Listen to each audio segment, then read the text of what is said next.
Bueno, estamos con los doctores Juan Carlos Glasinovich, el doctor Eduardo Ríos, a quienes agradecemos la participación en este proyecto.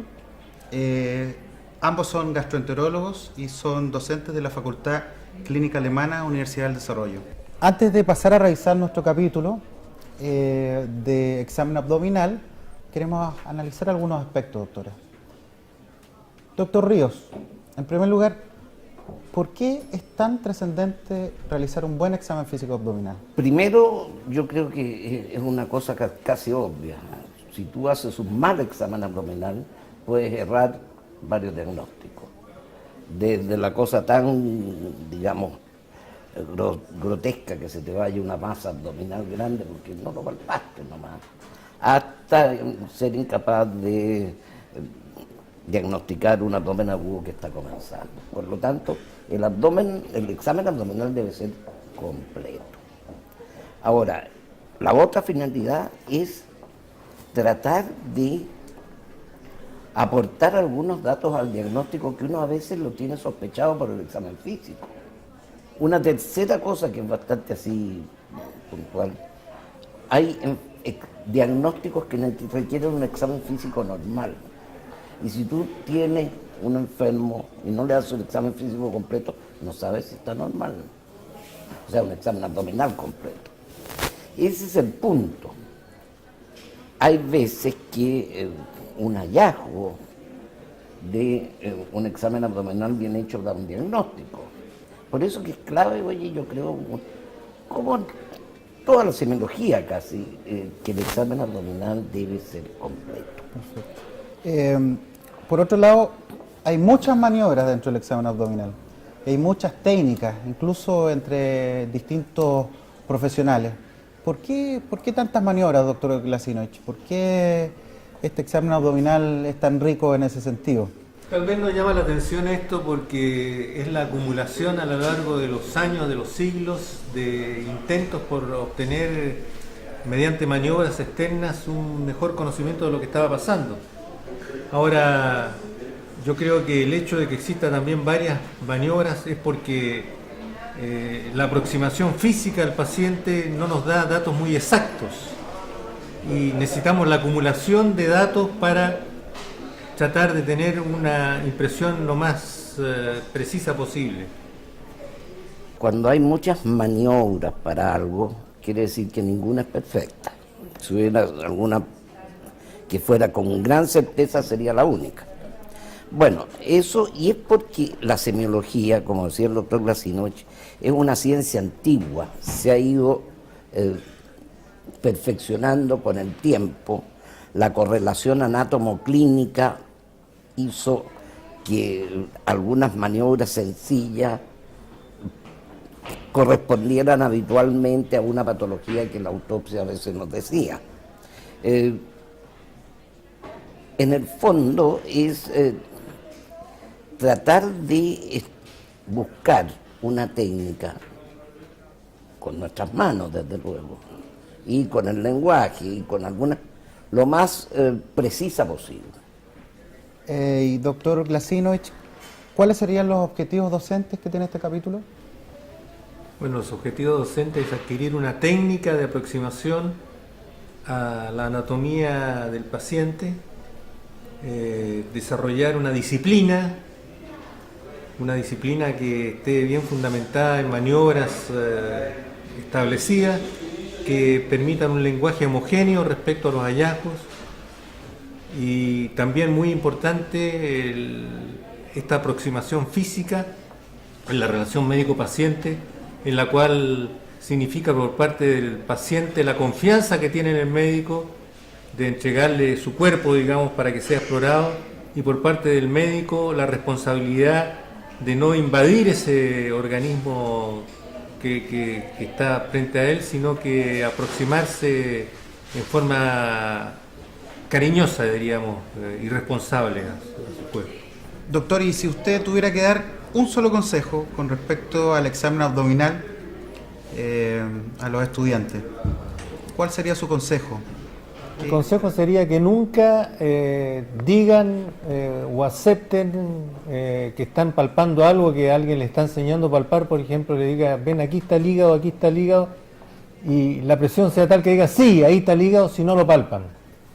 O sea, que sean absolutamente obtusos hasta el final, digamos, no ser vivarachos que van a captar inmediatamente lo que le está mostrando, sino que no decir que sí hasta que estén absolutamente seguros, y eso requiere repetición y repetición. Doctor Ríos, si tuviera que pedirle un consejo de examen físico abdominal, un consejo que usted quisiera entregarle a los alumnos, ¿qué consejo le daría? Yo le daría primero, claro, sobre todo si es un médico joven o es un alumno, repítalo muchas veces, porque siempre uno va a tener alguna duda. Y si se queda con una duda, repítalo.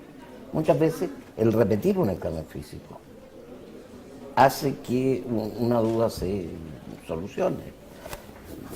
Desarma a veces torres de marfil que uno se ha imaginado, oye, por un examen abdominal. Bueno, doctores, muchas gracias nuevamente por participar en este proyecto, y ahora pasaremos a revisar el capítulo de examen abdominal. Carlos. Sí. Adelante, por favor, soy el doctor Glasinovich. Hola, ¿cómo está? Adelante, pase. Gracias. Permiso.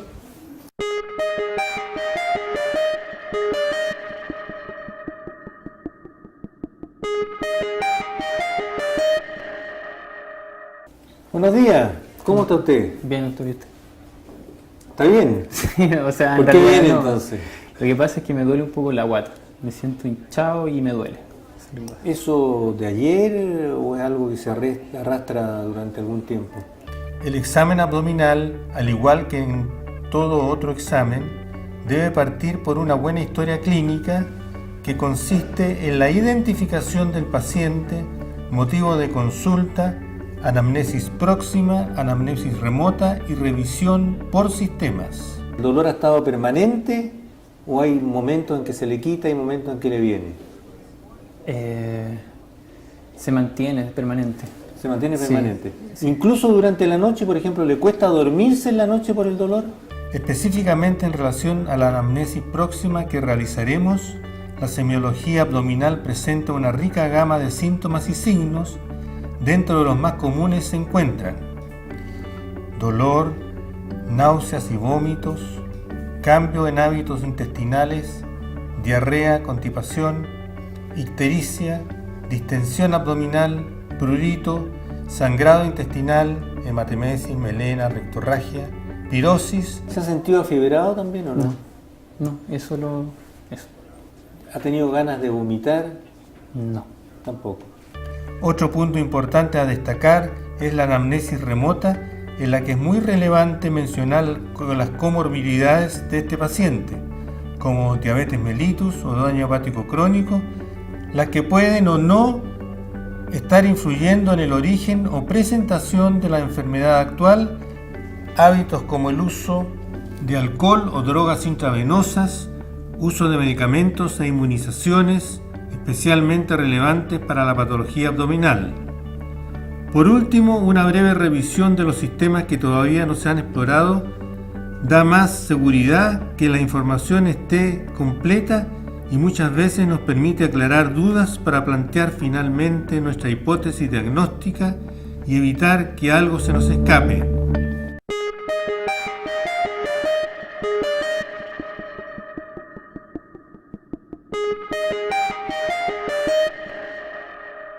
Cuando apliquemos las técnicas de examen para examinar el abdomen, visualizar la anatomía subyacente es de gran utilidad, puesto que ello nos permite identificar con mayor precisión las estructuras anatómicas involucradas.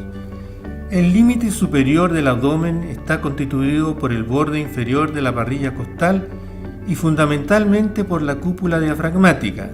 Su límite inferior está constituido por el estrecho superior de la pelvis. Para entender mejor esto, se ha dividido en forma topográfica el abdomen. La primera subdivisión del abdomen es en 4 cuadrantes. Para limitarlo se traza una línea desde el esternón hasta la sínfisis púbica, pasando por el ombligo. La otra línea se encuentra perpendicular a la línea anterior al nivel del ombligo. Así se forman los cuadrantes superior derecho, superior izquierdo, inferior derecho e inferior izquierdo. La segunda forma de subdividir el abdomen es en 9 cuadrantes. Para ello se trazan 2 líneas que se extienden desde la línea medio clavicular hasta la mitad de los ligamentos inguinales, siguiendo la línea del músculo recto del abdomen. Las otras 2 líneas se dibujan perpendicularmente y corresponden a las líneas subcostal y transtrabecular. Los cuadrantes son epigastrio, umbilical, hipogastrio, hipocondrio derecho e izquierdo, flanco derecho e izquierdo, fosa ilíaca izquierda y derecha. Esta regionalización nos permite ubicar topográficamente los órganos intraabdominales, herramienta muy útil para localizar el origen de ciertos síntomas como el dolor abdominal.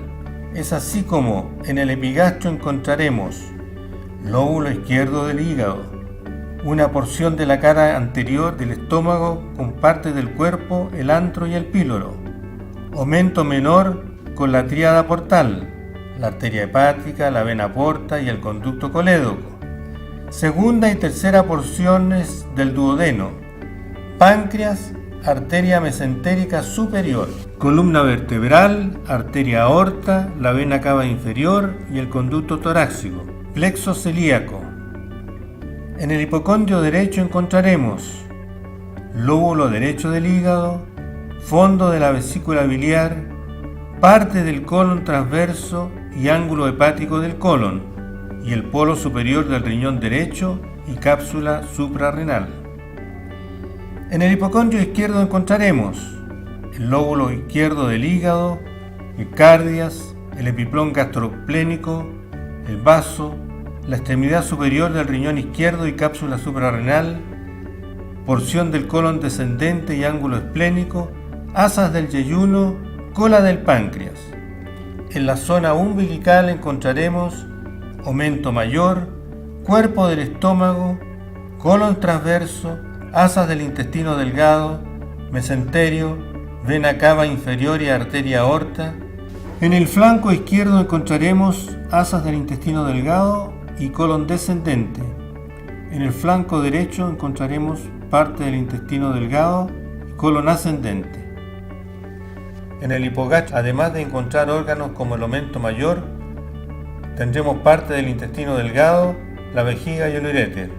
En la fosa ilíaca izquierda, en ella podemos encontrar el colon sigmoides, la porción baja del colon descendente, asas del intestino delgado, los vasos ilíacos, el uréter izquierdo y el cordón espermático izquierdo. En la fosa ilíaca derecha podemos encontrar ciego, apéndice, asas del intestino delgado, vasos ilíacos, uréter derecho y el cordón espermático derecho. Es importante mencionar que en la parte inferior del abdomen encontraremos diferencias entre la anatomía femenina y masculina. En el hipogastrio femenino, además de encontrar órganos como el aumento mayor, tendremos parte del intestino delgado, la vejiga y el uréter. El útero, de la fosa ilíaca izquierda, en ella podemos encontrar el colon sigmoides, la porción baja del colon descendente, asas del intestino delgado, los vasos ilíacos, el uréter izquierdo, el ovario, tuba uterina izquierda. En la fosa ilíaca derecha podemos encontrar ciego, apéndice, asas del intestino delgado, vasos ilíacos, uréter derecho, ovario y tuba uterina derecha.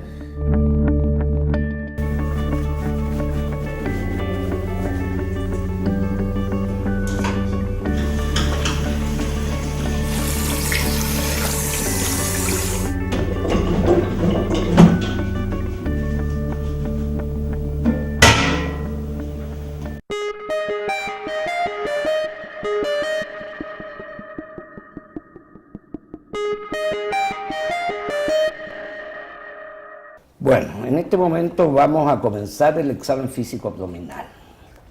El abdomen primero debe, para hacer un buen examen, debe quedar descubierto por lo menos hasta por debajo de la espina ilíaca, donde comienza cercano a la sínfisis pubiana. Vamos a bajar un poquitito esto, ahí. Ya. El examinador debe estar de pie a la derecha del paciente.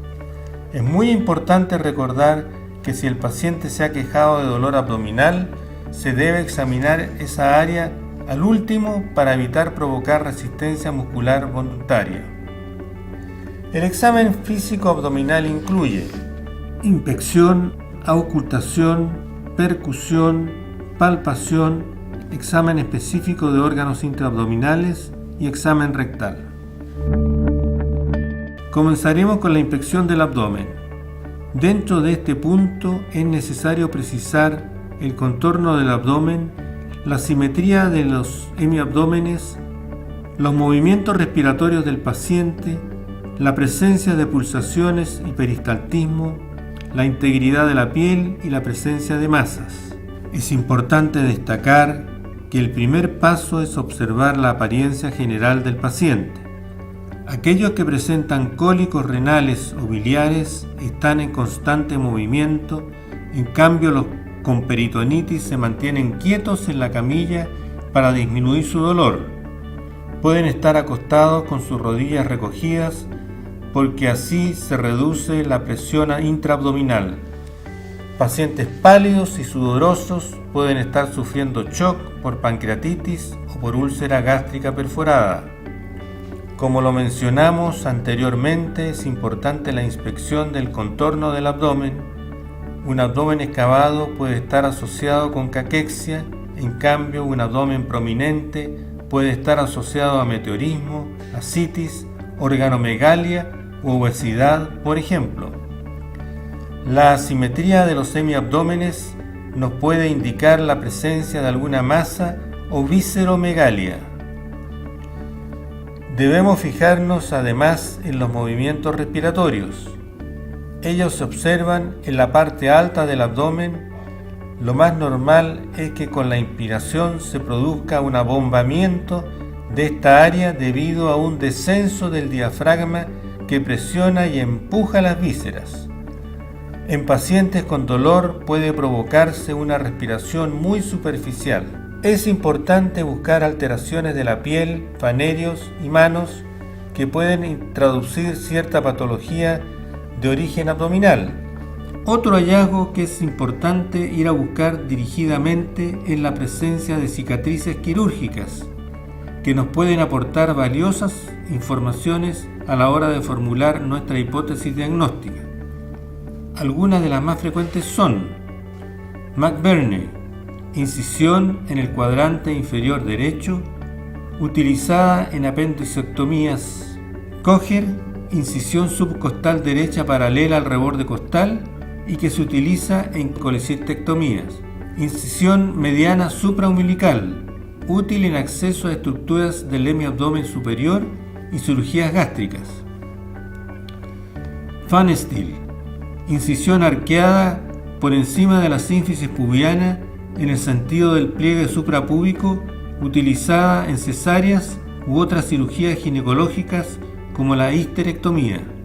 Finalmente, dentro de las más frecuentes están las cicatrices de laparoscopías, procedimientos ampliamente utilizados en la actualidad y que corresponden a cicatrices de aproximadamente 1 centímetro que se ubican en 2 o 3 sitios, frecuentemente en el ombligo y en 1 o 2 sitios más de la pared abdominal.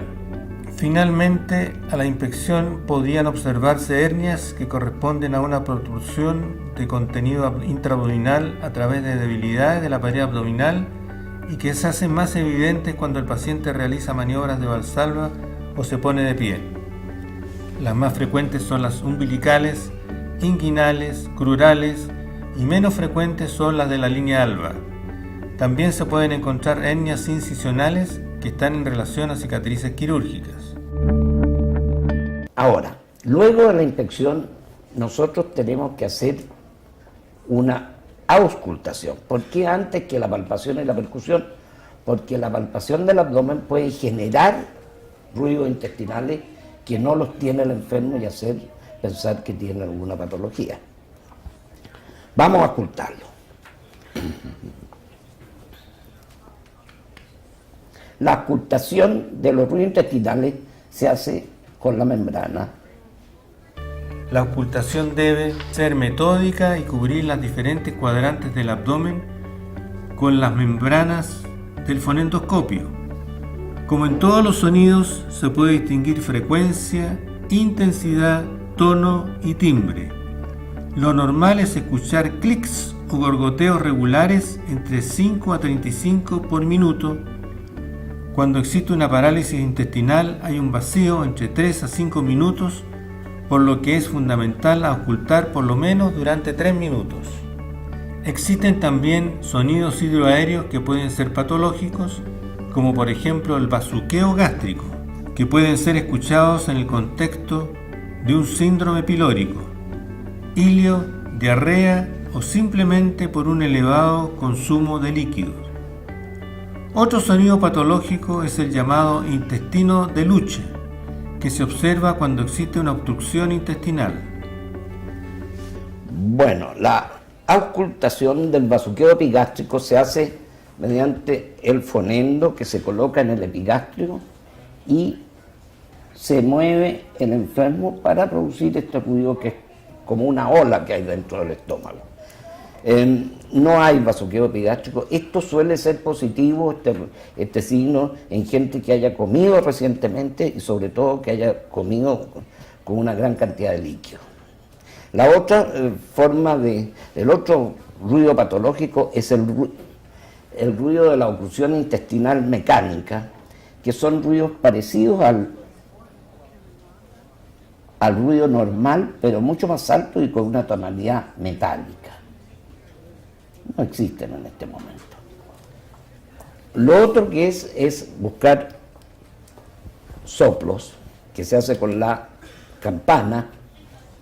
También con la campana del estetoscopio se pueden ocultar soplos por flujos turbulentos a través de las arterias aorta en la línea media, supraumbilical, renales en puntos paramedianos supraumbilicales a cada lado, ilíacas a nivel paramediano infraumbilical, bilateralmente.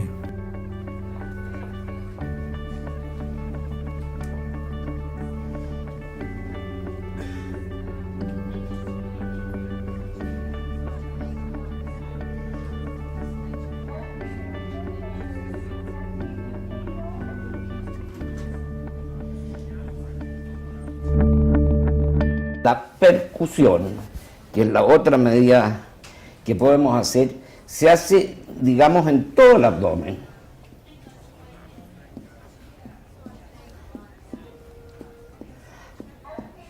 Hay zonas que casi siempre se percuten como con un sonido no mate, digamos, que son la zona epigástrica y el espacio de Traube. Lo normal es que sea más o menos uniforme y que no existan áreas de matidez importantes, salvo la matidez hepática, que aquí la estoy viendo.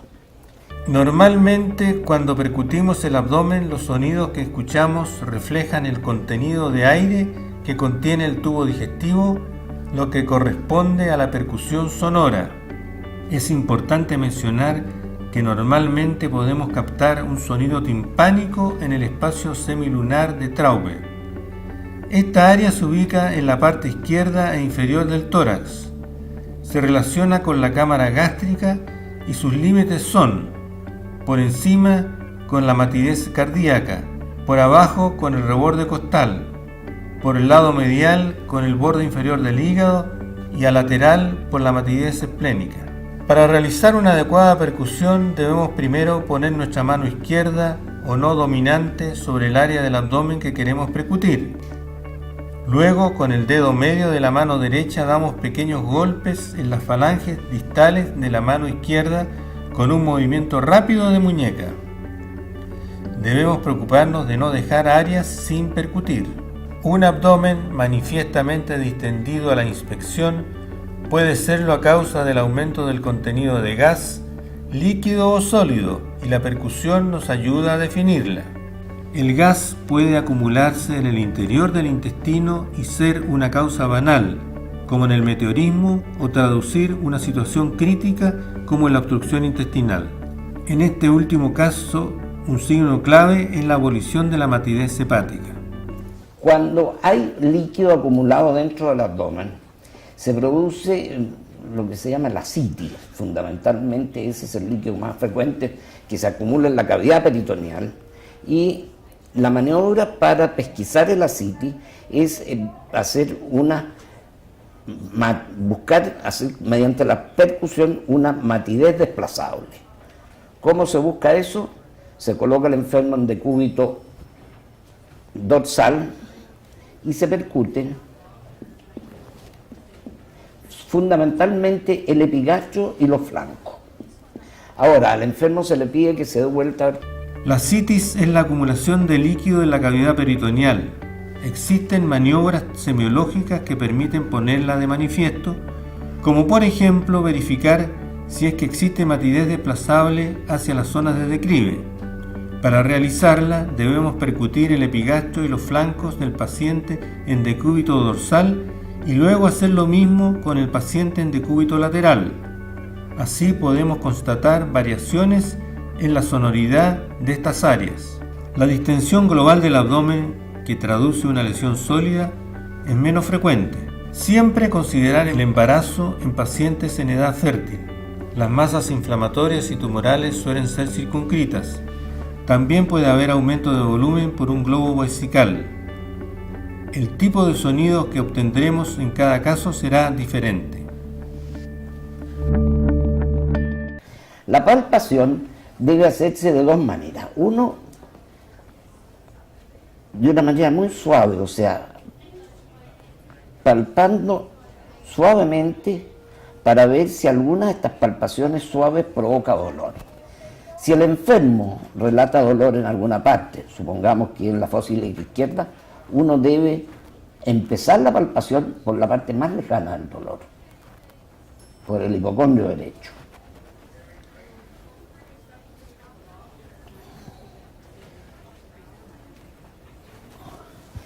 Una vez efectuada la palpación, ¿qué es lo que nos va a decir esto? Si hay o no hay algún dolor localizado. Segundo, si aparece resistencia muscular. ¿Qué es lo que es la resistencia muscular? Si hay alguna zona o una resistencia muscular generalizada que no es voluntaria y que hace que se contraigan los músculos, y eso significa cierto grado de irritación peritoneal. Primero comenzaremos palpando superficialmente con nuestra mano hábil. Ponemos la palma de la mano en el área a examinar y con los dedos hacemos presión suave y uniforme. Se recorre el abdomen en todos los cuadrantes con un movimiento continuo, cuidando de no dejar espacios sin palpar. Es muy importante observar las expresiones en la cara del paciente mientras se palpa para ver signos de dolor o malestar a la palpación. A continuación realizamos la palpación profunda. Esta nos permite identificar con más detalles las estructuras intraabdominales y masas anormales. Debemos recorrer todos los cuadrantes de manera continua y uniforme, igual como lo hicimos en la palpación superficial. En la palpación profunda también es posible realizar una palpación bimanual colocando una mano sobre otra. Ante la duda si la masa es de la pared o intraabdominal, se solicita al paciente levantar su cabeza y los hombros, lo que provoca un aumento de tensión de los músculos abdominales. Si la masa se encuentra en la pared, sigue palpándose, en cambio si es profunda se vuelve más difícil de percibir. Cuando uno palpa una masa, con la palpación profunda, que para eso es importante es si la masa es dónde está ubicada, si se desplaza o no se desplaza, si es dolorosa o no dolorosa, si late o no late, si sopla o no sopla. Eso nos va a decidir qué tipo de masa es.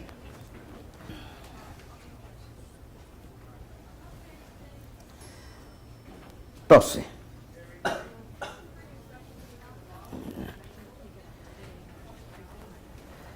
ahora viene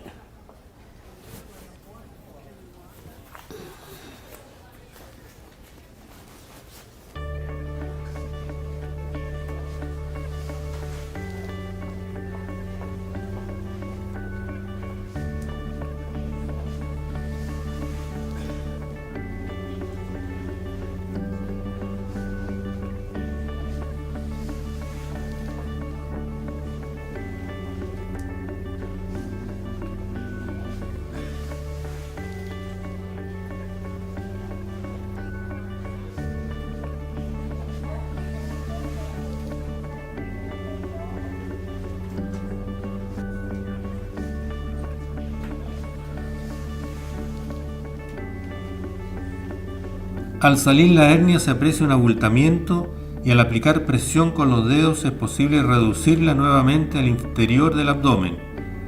Cuando esto ocurre, se siente el deslizamiento del contenido del saco herniario hacia el interior del abdomen y eventualmente se escucha el gorgoteo del asa intestinal. Esta sensación es categórica de la existencia de una hernia. El examen del hígado consta de dos partes, la percusión y la palpación. En el examen del hígado, la percusión se utiliza para precisar el límite superior. Por la cara anterior se percute desde el tercer espacio intercostal a nivel de la línea medio clavicular y se va descendiendo el nivel en que el sonido pasa de sonoro a mate corresponde al hígado. Habitualmente se ubica entre el quinto y el séptimo espacio intercostal. Debe recordarse que este nivel puede cambiar según el paciente esté en inspiración o en expiración. La matidez hepática se destaca gracias al límite por arriba con la sonoridad del pulmón y por debajo con el sonido propio que producen las asas intestinales. La proyección normal del hígado es de 10 a 12 centímetros. La palpación del hígado solo nos permite examinar el borde inferior del hígado, pero es muy relevante ya que nos permite identificar también tamaño y características de su superficie, como su textura y forma. Existen dos formas de palpar el hígado. La primera se realiza con la punta de los dedos de la mano derecha. Estando el examinador a la derecha del paciente, se va al encuentro del borde inferior del hígado mientras el paciente efectúa una inspiración profunda. Los dedos deben partir en búsqueda del borde hepático alejados del reborde y al encontrarlo deben dejar que la superficie del hígado se deslice bajo ellos. La segunda maniobra de palpación es la maniobra de enganche, que se realiza estando de pie cerca del hombro derecho del paciente y se enganchan los dedos de ambas manos alrededor del reborde costal derecho intentando encontrar su borde hepático. El vaso también se explora mediante la percusión y la palpación. Se encuentra bajo la parrilla costal entre la sexta y décima costilla, a nivel de la línea medio axilar, en una posición oblicua. Solamente el polo inferior puede llegar a palparse, pero generalmente en los adultos no es posible hacerlo. Muchas veces, si el vaso es palpable, significa que está aumentado de volumen. Se examina con la mano derecha estando el paciente en decúbito supino y el examinador a su derecha.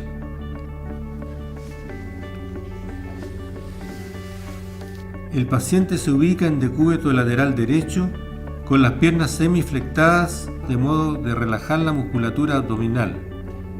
El examinador se coloca detrás del paciente para palpar el hipocondrio izquierdo, enganchando sus dedos en el reborde costal izquierdo.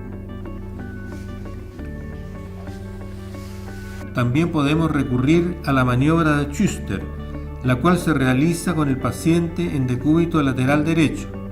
Se percute el área esplénica que no debiera sobrepasar la línea axilar anterior. Si se percute mate y más allá, entonces podemos hablar de que existe esplenomegalia. Para los riñones solo se utiliza la palpación y se realiza a través de la técnica bimanual antero-posterior o de peloteo, en la cual ponemos una mano bajo el flanco del lado a examinar y la otra mano sobre él. Hacemos presión de forma contraria alternadamente para desplazar el órgano. Generalmente no son palpables.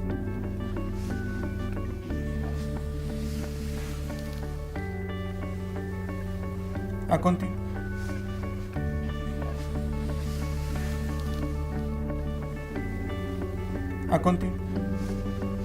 Los riñones se ubican en la parte más posterior del abdomen, retroperitoneales. En su parte superior quedan protegidos por las costillas flotantes. El derecho está un poco más bajo que el izquierdo por la ubicación del hígado y su polo inferior tiene más posibilidades de ser palpable. Existen alteraciones renales en las que están más grandes y se logran palpar con más facilidad, como en hidronefrosis, riñón poliquístico o un carcinoma renal, por ejemplo. Otro signo que se busca en el examen de los riñones es la puñopercusión.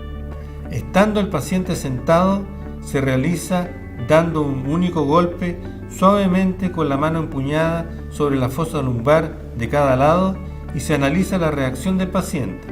Es importante siempre advertir al paciente la maniobra que se realizará. Es positivo si el paciente refiere un fuerte dolor producto de la maniobra. Rinde especialmente en cuadros de pielonefritis aguda. Se puede efectuar con el paciente en distintas posiciones.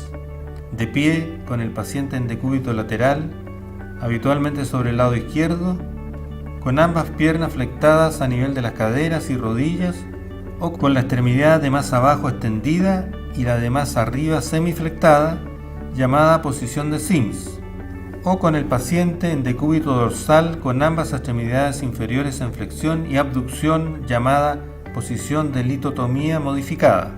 Es muy importante no olvidar el respeto por la intimidad del paciente. Mientras se realiza el examen, debe explicársele el procedimiento a realizar. En la inspección de la región anal se aprecia el aspecto de la piel, si existe humedad o si se ven lesiones como hemorroides externos, fisuras, orificios fistulosos u otras lesiones, como papilomas, condilomas, etc. Ante la sospecha de un prolapso rectal se le solicita al paciente que puje. También podría protruir pólipos o hemorroides internos. Luego se efectúa la palpación colocando un guante desechable y lubricando el dedo índice con vaselina, dejando en la punta un poco más. Con el dedo enguantado y con una sustancia como vaselina o algún lubricante hidrosoluble, se lubrica un poco el orificio externo del ano y se introduce el dedo con cuidado de modo a desencadenar un mínimo de molestias. Inicialmente se insinúa la primera falange del dedo índice de la mano diestra y se evalúa el tono del esfínter anal. Debe darse algunos segundos de tiempo al esfínter para relajarse y permitir el paso fácil del dedo completo. ¿Qué es lo que buscaremos dentro de este examen? Primero, sentiremos el tono del esfínter, que puede estar aumentada en pacientes con dolor, como en una fisura anal, y disminuido en pacientes con, por ejemplo, lesiones neurológicas. Nos fijaremos en la sensibilidad de la o el paciente hacia el examen, ya que esto nos puede indicar patología. Por ejemplo, en una apendicitis el fondo derecho está sensible. Por último, palparemos dos órganos intraabdominales, la próstata en el hombre y el cuello uterino en la mujer, presentes en la pared anterior del abdomen, y buscaremos tamaño, contorno y masas en ellos. Si es que se presentan deposiciones en el guante, hay que observar su color y olor. En el aspecto del color podemos indicar ciertas tonalidades indicativas de cierta patología, como color castaño, normal, color negro puede indicar sangrado del tubo digestivo alto, color rojo puede indicar sangre fresca.